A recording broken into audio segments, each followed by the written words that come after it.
Hey, who are you? New Chicky.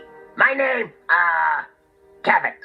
Nice to meet you, Kevin. I'd love to chat, but I gotta find my friend Animal. I don't know where Animal could be.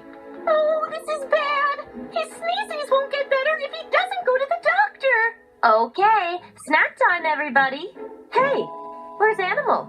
Well, you see, Animal's hiding. He's not feeling well, but he's afraid to tell you. Oh no, Animal's not feeling well?